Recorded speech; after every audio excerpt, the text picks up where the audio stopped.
뼈대만 간신히 남아있던 노정관계가 윤석열 정부 집권 1년 만에 완전히 파탄났습니다. 윤석열 정부의 반노동적 폭정에 한국노총마저 경사노위 전면 불참을 선언한 것입니다. 이로써 정부 여당의 국정 지지율 방어선이자 총선 전략이었던 노조와의 전쟁이 민심과의 전쟁으로 확전되었습니다. 윤석열 정부의 노정 파탄은 곧 국정 파탄의 신호탄입니다. 윤석열 대통령이 하겠다던 노동개혁은 포운 노동자들의 막루가 무너지는 동시에 통째로 무너졌습니다. 포괄임금제 폐지와 동일노동, 동일임금 등 정부가 추진하는 모든 과제는 주 69시간제 노동처럼 줄줄이 자초될 것입니다. 윤석열 정부의 3대 국정과제는 노조 혐오, 노동자 살인, 노동계약의 3대 탄압으로 역사에 기록될 것입니다. 윤석열 정부의 무도한 반노동 폭정, 이제는 멈춰 세워야 합니다.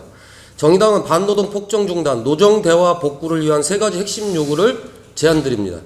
첫째, 윤석열 대통령은 반노동 신봉자 김문수 경사노위 위원장을 즉각 경질하십시오. 경찰이 휘두른 진압봉보다 더한 것이 김문수 위원장의 친기업 반노동 언동입니다. 김문수 위원장 재임 동안 노사정 대화는 단 한 번도 가동되지 않았습니다. 김문수 위원장 존재 자체가 형용모순입니다.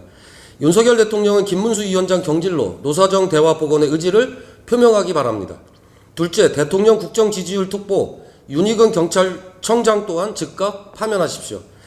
양이동 지대장 분신과 김준영 사무처장 유혈 진압의 최종 책임자인 윤희근 청장은 오늘까지도 사과 한마디 하지 않고 있습니다. 강경 진압과 계급 특진으로 갈등 유발 대책을 획책하고 있을 뿐입니다. 거듭 촉구합니다. 윤희근 청장은 지금이라도 진심으로 사과하고 재발 방지 대책을 내놓길 바랍니다. 만일 또 한 번 뭉갠다면 정의당은 파면 요구안 제출에 나설 것입니다.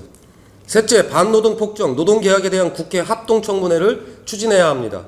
한 달 사이의 일련의 사태는 윤석열 정부 반노동 폭정의 결정판입니다. 노조 회계장부 공개 등 노동계약과 공정위 현장조사 등 노조 탄압은 더 두고 볼 수 없는 지경에 이르렀습니다. 이 폭정의 종착역은 전면적인 물리적 충돌뿐입니다. 지난 1년 폭정의 전모를 국회 운영위원회와 환경노동위, 행안위, 국토위 등 유관 상임위원회의 합동청문회로 명명백백히 밝혀내야 합니다.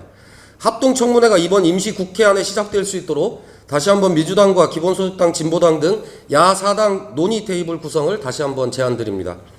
윤석열 대통령은 후보 시절 노동에 적대적인 사람은 정치인이 될 수 없다고 말했습니다. 윤석열 대통령은 정치인입니까? 검통령입니까? 정의당은 6월 임시국회를 반노동 심판국회로 이끌어 윤석열 정부의 노정 파탄을 반드시 멈춰 세울 것입니다.